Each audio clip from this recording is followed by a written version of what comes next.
ఎన్నటికి కూడా ఆ పరమాత్మను చేరుకోలేదు. ఈ సత్యమును ప్రతి ఒక్కరు గ్రహించాలి.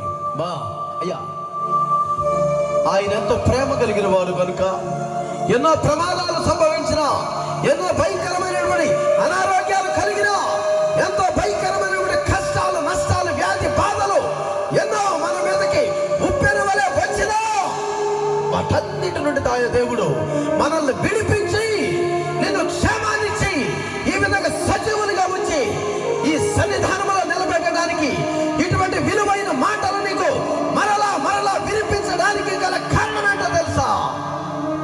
నీవు నశించిపోకూడదని. ఏ ఒక్కరు కూడా నశించిపోవడం దేవునికి ఇష్టం లేదు.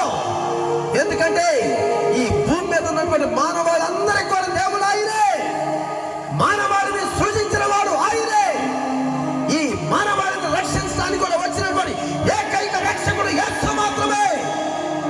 ఈ మానవాళి పాపములో, శాపములో బ్రతుకుతూ నాశనానికి వెళ్తూ ఉంటే ఆ విధంగా నాశనం అయిపోకుండా ఉండటానికే పరలోక సింహాసనాన్ని విడిచిపెట్టి ఆయన నరవతారికి లోకానికి రావాల్సి వచ్చింది మన కొరకే. ఆయన రావడమే కాదు, నీ కొరకు, నా కొరకు, మన పాపముల కొరకు, మన శాపముల కొరకు, మన యొక్క ఆ బంధకాల నుండి విడిపించి మనకు నూతనమైన జీవితాన్ని ఇచ్చి ఆ యొక్క పరలోక రాజ్య వారసులను చేయాలని ఆ ప్రేమ కలిగిన దేవుడు ఆ ఘోరమైన గొల్గొతా కొండలో ఆయన వేలాడి తన విలువైన పరిశుద్ధ రక్తమును చిందించి, ఆ రక్తం పరిశుద్ధమైనది. ఆ రక్తము ద్వారానే మానవాళి యొక్క పాపము పరిహరించబడుతూ ఉంది. యేసు రక్తము ప్రతి పాపము నుండి మనలను కడిగి పరిశుద్ధులుగా చేయాలని దేవుని వాక్యము తెలియజేస్తూ ఉంది. ఈ లోకములో ఉన్నటువంటి ఏ రక్తమో పాపమును తీసివేయలేదు, ఒక్క యేసు రక్తం మాత్రమే. అయ్యా, ఈ రాత్రి ప్రతి ఒక్కరమయ్యా, నేను పాపినయ్యా, నేను దోషినయ్యా, నేను అబద్ధికుడయ్యా, నేను మోసగాడయ్యా, నేను దొంగను, నేను వ్యభిచారిని, నేను భయంకరమైన అపవిత్రతలో బ్రతుకుతూ ఉన్నానయ్యా. యేసయ్యా, ఈ రాత్రి ప్రభువా, నీ పరిశుద్ధ రక్తముతో నన్ను కడిగి శుద్ధీకరించయ్యా, నన్ను పరిశుద్ధపరచయ్యా, నన్ను నీతిమంతులుగా, నన్ను నీతిమంతురాలుగా మార్చయ్యా. ఎంతకాలమయ్యా ఈ యొక్క వ్యర్థమైన జీవితం? ఎంతకాలము నేను దొంగగా జీవించాలి? ఎంతకాలము నేను తాగుబాతుగా జీవించాలి? ఎంతకాలము నేను వ్యసనపరుడుగా ఉండాలి? నా జీవితాన్ని ఇప్పటికే పాడు చేసుకున్నాను. అటువంటి జీవితంలో ఉండటాన్ని బట్టి నాకు ఎంతో ఘోరమైన చెడ్డ పేరు వస్తూ ఉన్న సొసైటీలో, మా యొక్క సమాజంలో. అయ్యా, నన్ను క్షమించు నాయన, నన్ను కడుగయ్యా, నన్ను పరిశుద్ధపరచు, నాకు ఒక నూతనమైనటువంటి జీవితాన్ని నాకు అనుగ్రహించయ్యా.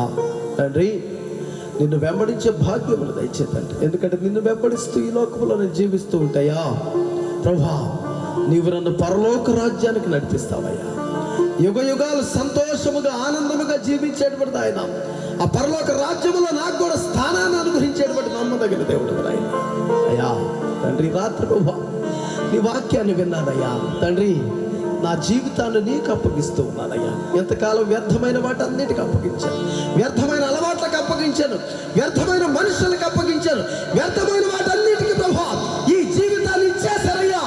అవన్నీ నన్ను పాడు చేసినాయ్యా, నన్ను నాశనం చేసి నా జీవితాన్ని ప్రభువా ఎంతగానో ప్రభువా ఎందుకు పనికిరానటువంటి స్థితిలోనికి నన్ను లాగేసి, నన్ను మార్చేసి అయ్యా.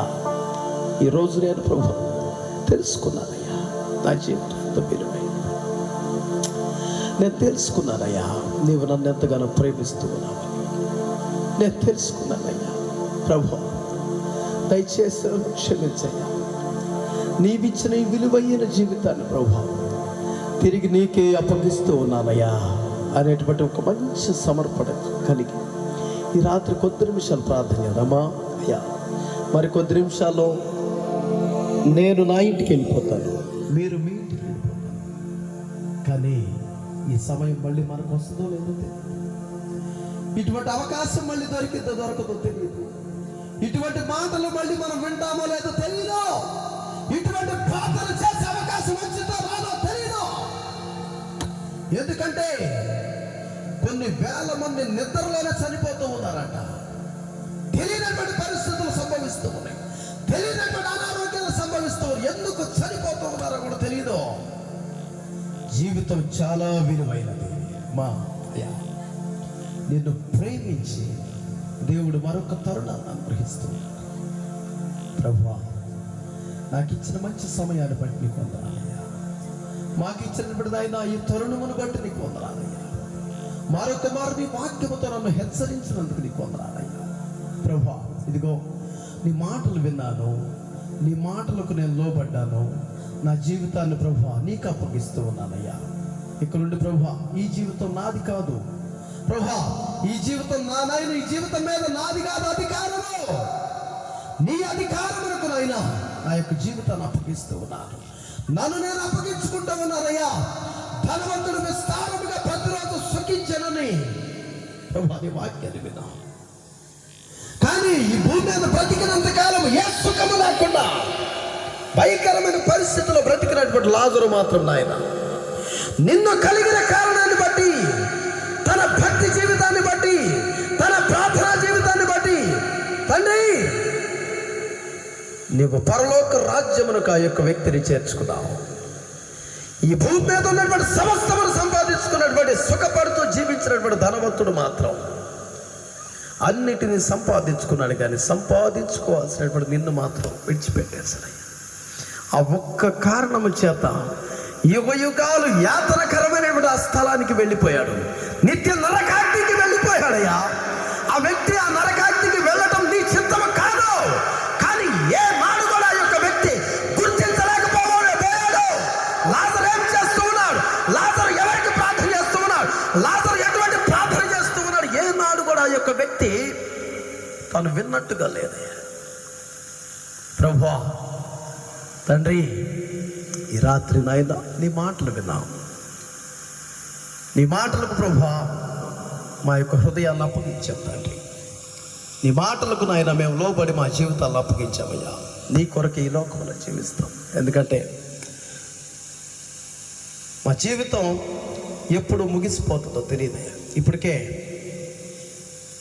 మాతో ఉన్నవారు, మాతో తిరిగిన వారు, మా కుటుంబ సభ్యులు ఎంతోమంది మేము కోల్పోయాం. ఎంతోమంది మాయమైపోతున్నారు. మేము ఇంకా బ్రతికే ఉన్నాం. దానికి గల కారణం ఇంకా మాలో సరైనటువంటి మార్పు రాలేదయ్యా. అందుకే ఇంకా ఇంకా ఇంకా సమయాన్ని పొడిగిస్తూ ఉన్నావయ్యా. తండ్రి, నీ ప్రేమకై నీ కొందనాలయ్యా, నీ జాలికై నీ కొందనాలయ్యా. నీవు చూపిస్తున్నప్పుడు ఆ యొక్క కరుణ వాత్సల్యతను బట్టి నీ కొందనాలు చేస్తూ ఉన్నాం తండ్రి. ఈ రాత్రి అయినా పూర్తిగా మా జీవితాల ప్రభువా నీకు సమర్పించుకుంటూ ఉన్నాం నాయన. కృపతో నాయనా మమ్మల్ని జ్ఞాపకం చేసుకో. కృపతో నాయనా మమ్మల్ని నాయనా నీ యొక్క పరిశుద్ధ రక్తముతో కడిగి శుద్ధీకరించి పరిశుద్ధపరిచి నీతిమంతులుగా మార్చి నాయన నీకు పరలోక రాజ్య వారసులుగా మమ్మల్ని అందరినీ మార్చమని యేసుక్రీస్తు నామములో ప్రార్థిస్తున్నాం మా పరమ తండ్రి. దగ్గరికి చెప్తాం ఆమేన్, ఆమేన్, ఆమేన్.